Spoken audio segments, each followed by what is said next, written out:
ભારત સરકારના જલ શક્તિ મંત્રાલય દ્વારા જલ જીવન મિશન કાર્યક્રમ અંતર્ગત નવસારી જિલ્લાના ગંદેવી તાલુકાનાरहेજ ગામે જલ મહોત્સવ અને જલ અર્પણ દિવસની ઉજવણી સુજલામ શક્તિ થીમ સાથે કરવામાં આવી છે. ભારત સરકારના જલ શક્તિ મંત્રી અને નવસારીના સંસદ સભ્ય સી.આર. પાટીલ એ ઉપસ્થિત જનસમુદાયને સંબોધતા જળ સંરક્ષણ અને શુદ્ધ પેયજળના મહત્વ વિશે જાગૃતિનો સંદેશ આપ્યો હતો. તેમણે દરેક નાગરિકને પાણીના સંરક્ષણ માટે સંકલ્પબદ્ધ થવા અપીલ કરી હતી. કાર્યક્રમના પ્રારંભે કેન્દ્રીય જલ શક્તિ મંત્રી સી.આર. પાટીલ, રાજ્યના જળસંપત્તિ અને પાણી પુરવઠા મંત્રી ઈશ્વરસિંહ પટેલ તથા આદિજાતિ વિકાસ મંત્રી નરેશભાઈ પટેલ સહિત ઉપસ્થિત મહાનુભાવોના હસ્તે જલ અર્પણ કુંડમાં પ્રતિકાત્મક જલ અર્પણ કરવામાં આવ્યું હતું. આ પ્રતિકાત્મક વિધિ દ્વારા પાણી પ્રત્યે આદ્રભાવ અને જળ સંરક્ષણનો સંદેશ આપવામાં આવ્યો હતો. આ પ્રસંગે કેન્દ્રીય જલ શક્તિ મંત્રી સી.આર. પાટીલે જણાવ્યું હતું કે કેન્દ્ર અને રાજ્ય સરકાર દ્વારા જલ જીવન મિશનના અમલથી છેવાડાના ગામડાઓ સુધી પીવાનું પાણી પહોંચાડવાની દિશામાં મહત્વપૂર્ણ કામગીરી કરવામાં આવી રહી છે.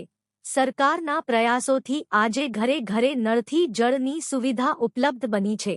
જળશક્તિ મંત્રી સી.આર. પાટીલે ઉદ્બોધન સાથે કેચ ધ રેન પ્રોજેક્ટ અંતર્ગત પાણી બચાવવાની દિશામાં મહિલાઓ સાથે નાગરિકનો આગળ આવવા અપીલ કરી હતી. આજ મહિલા દિવસની શુભકામનાઓ પાઠવતા તેમણે જણાવ્યું હતું કે વિકસિત ભારતના સ્વપ્નને સાકાર કરવામાં મહિલાઓની ભૂમિકા અત્યંત મહત્વપૂર્ણ છે. સાથે જ દરેક નાગરિકે પાણીનો સંયમપૂર્વક ઉપયોગ કરી જળ સંરક્ષણ માટે આગળ આવવાની અપીલ કરી હતી. કાર્યક્રમ દરમિયાન મહિલા પાણી સમિતિઓને ચેક વિતરણ કરવામાં આવ્યા હતા તેમજ પાણી વ્યવસ્થાપનમાં યોગદાન આપતી મહિલા વાલ્વ ઓપરેટરોને સન્માનિત કરવામાં આવી હતી. ઉપરાંત સ્વયં સહાય જૂથો અને શ્રેષ્ઠ આંગણવાડી સેવિકાઓને યશોદા એવોર્ડથી સન્માનિત કરવામાં આવ્યા હતા.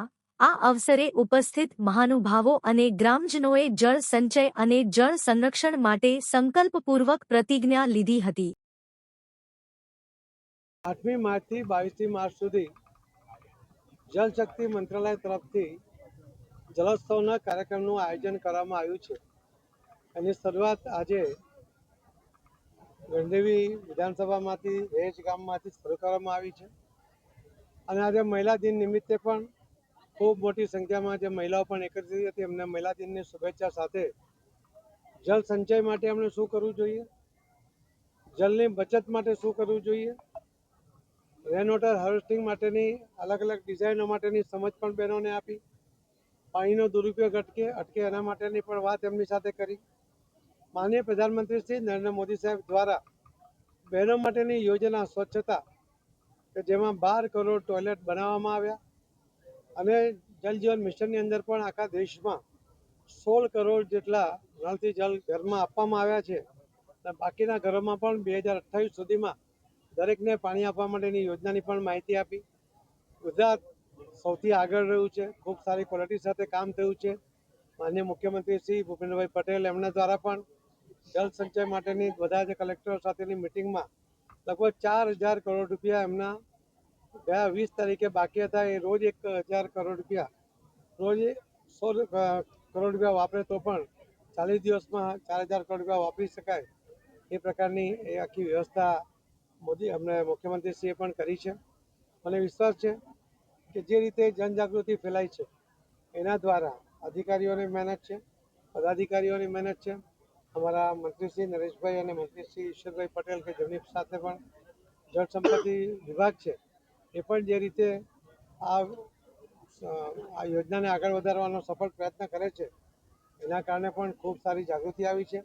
એમકેડના એક પ્રોજેક્ટ દ્વારા માનનીય મુખ્યમંત્રી અને પ્રધાનમંત્રી શ્રી મોદી સાહેબે લગભગ 22 રાજ્યોની અંદર આ પાયલોટ પ્રોજેક્ટ અમને શરૂ કર્યો છે અને આવનારા 6 મહિનામાં પૂરો થશે. એના કારણે ખેડૂતોને ફાયદો થશે, ખેડૂતોની આવક બમણી થશે, એ 2 પાક લઈ શકશે એ પ્રકારની પણ યોજનાની માહિતી આજે અહીંયા આપવામાં આવી છે. આવનારા દિવસોમાં 31 મે સુધીમાં જ નવસારી સંસદીય મત વિસ્તારની અંદરના દરેક ગામના જેટલા ખેડૂતો છે એ ખેડૂતો પોતાના ખેતરમાં ઓછામાં ઓછું એક સ્ટ્રક્ચર બનાવે, એમાં એમને સાધનો સાથેની મદદ કરવા માટેની પણ વ્યવસ્થા અહીંયા ઊભી કરી છે. આખા દેશમાં પહેલો નંબર ગુજરાત, અને ગુજરાતમાં પણ નવસારી જિલ્લો નવસારી સંસદીય મત વિસ્તાર આવે એવો અમારો પ્રયત્ન છે. આપ સૌના માધ્યમથી હું બધાને કહીશ કે પાણી જાળવવું, પાણીનો ગેરવપરાશ અટકાવવો એ પણ ખૂબ મોટી જવાબદારી આપણી છે. એનાથી પણ ખૂબ મોટો ફાયદો થશે.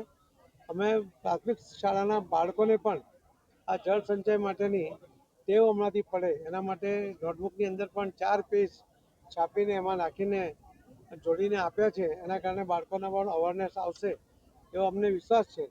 અને જે રીતે પાણીની તકલીફ હતી નવસારી જિલ્લામાં, આજે પાણીની તકલીફ ઘણી બધી દૂર થઈ છે. આવનારા દિવસોમાં જે પણ બાકી છે એ પણ દૂર થશે એવો અમને વિશ્વાસ છે. जल की आप